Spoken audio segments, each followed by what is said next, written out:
I was pulling a toy hauler camper Right. that I actually put the tent stand and equipment into.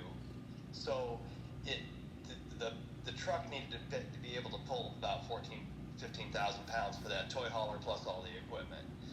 So that was fun trying to find that. And the truck, I mean, the good thing about that truck is the fact that I was able to write it off all in 1 year as a tax deduction. So that's a big deal. And the truck, I mean, yeah, it was like, I want to say it was around 55,000 or so. Not a cheap asset.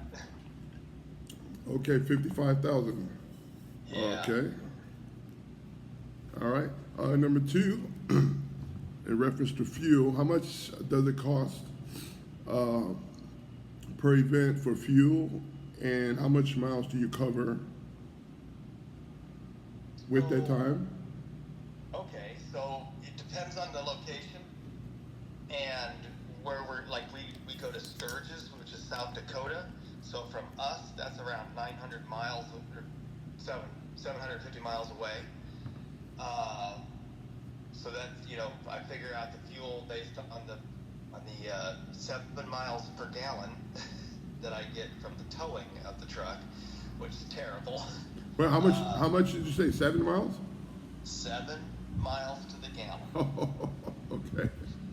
So, and this is an interesting one because that vehicle that I purchased is a gas vehicle, okay? But I live up in the Midwest, and so having a diesel vehicle, I mean, I could have a diesel vehicle, but you got to keep it plugged in. It's got to be, the fuel freezes on diesel, so that's kind of why I chose the gas vehicle as opposed to the diesel.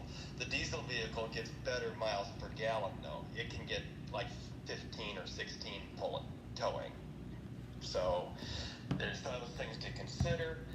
But, I think when I came down to Daytona and Key West, all in, both back and forth, I think I was like around 2,000 or 2,200 bucks of just fuel. 2,200. Yeah. When I go to Sturgis, I know I'm dropping pretty close to 1,000. Okay. Yeah, it's about 500 there and 500 back usually. Okay. So, with all your basic kitchen needs, the situation, how much do you think it costs to put your kitchen together totally? okay, that's an interesting question because originally, so when I first started out, I bought used. I bought inexpensive, the cheapest I could find, basically, for equipment. I had a griddle that I bought from some guy for like 400. It's a 48-inch griddle, actually, good size, manual griddle.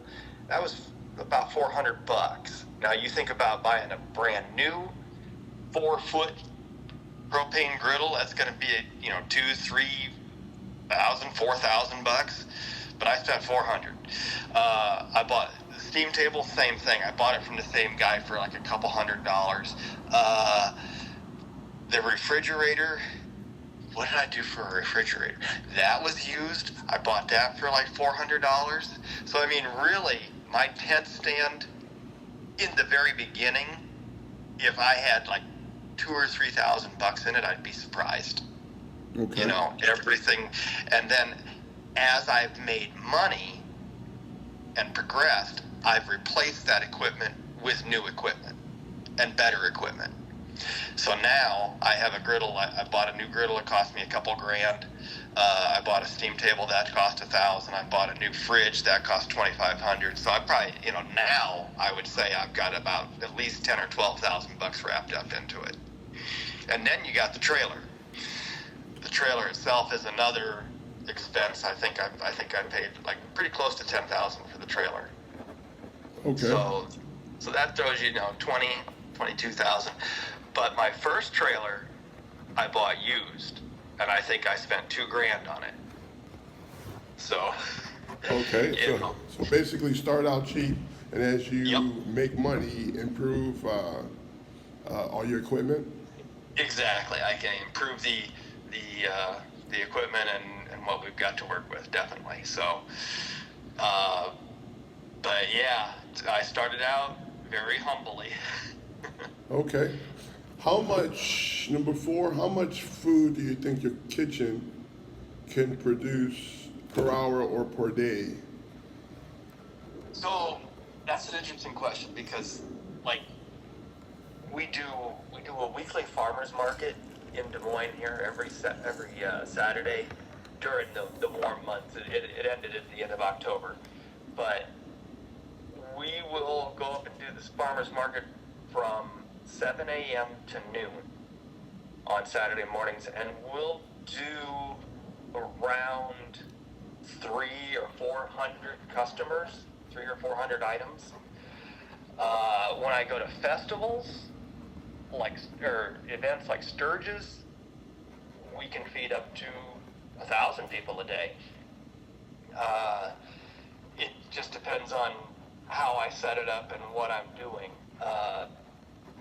When I go to the farmer's market, I'm bringing my food with me. I bought it from, during the week, and I bring what I have. When I go to big events like the Sturgis event or the Daytona event, I actually have the food delivered to me at my location every day. So I don't have to worry about bringing food and things like that. So that helps me so I can feed more people, if that makes sense. Okay, and how would your food be delivered to you? So I set up with a main food service purveyor like Cisco. Actually, that's who I use. That's who I use is Cisco, and they deliver the food to me. It's kind of like we have a huge state fair here in Iowa. This Iowa State Fair, biggest state fair in the country, probably, I think. Anyway, and Cisco, all these vendors come into town to sell at the fair. So Cisco sets up small accounts with all of them, and they can do either will call or they'll deliver to get their business, because it's a lot of money that comes through for those events. Right. I'm very familiar with Cisco. I use them to, when I was ordering for one of the bars that I worked at, to get the condiments and things like that.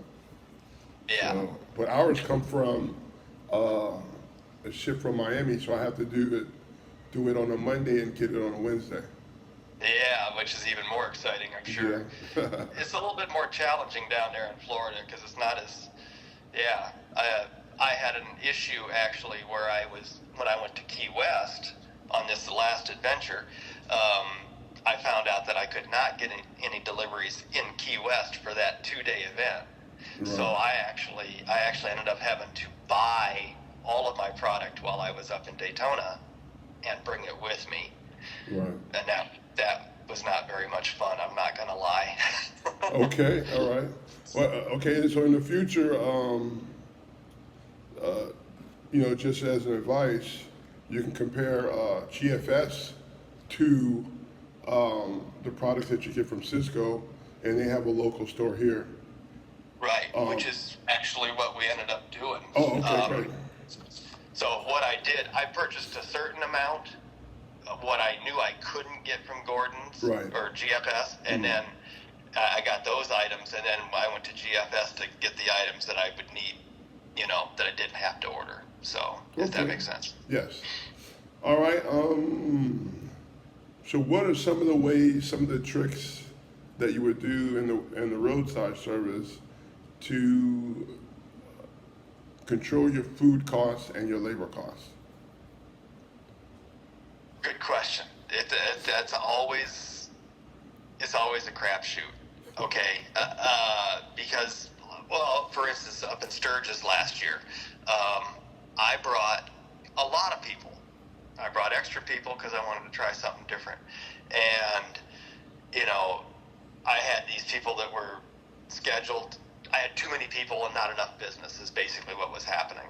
So what I ended up doing was, all right, you guys are going to take a 2-hour break for a while, then you'll take a 2-hour, and I kind of round robined it. So everybody they reduced their hours a little bit. Everybody had some business or had some time off while others were working. So try to minimize it that way.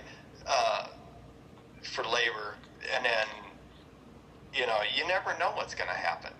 No. I was, when I went to Key West, I was actually going to pick up another employee to work for us, to help us through the events, and the person ended up not showing up that I had tried to hire. Key West. In the end, I lucked out because I didn't need them. Okay, good. And so I didn't have to pay anybody, you know, or that extra person. So it's just play it by ear a lot of times and just hope for the best. But other times, you know, obviously I sit down and I budget out, how much am I going to spend? How many hours am I going to have this person working a day, you know, each day? And where can I try to maximize my return, you know, as far as lessening the labor cost. The product cost, that's a tough one because there's a lot of perishables. I have chicken. I have, you know, produce that goes bad quickly. Cilantro lasts like 2-3 days sometimes, right, depending on, you know, where you're getting it and how you're storing it.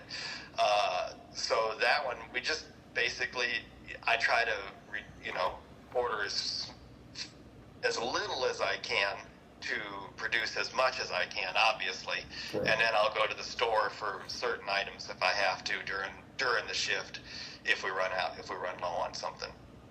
But basically, you know, all right, I'm going to sell 100 of these. How many pounds of meat do I need? I do the math, 4 or 5, you know, it's 5 ounces per person of meat or 6 ounces, depending on what the item is.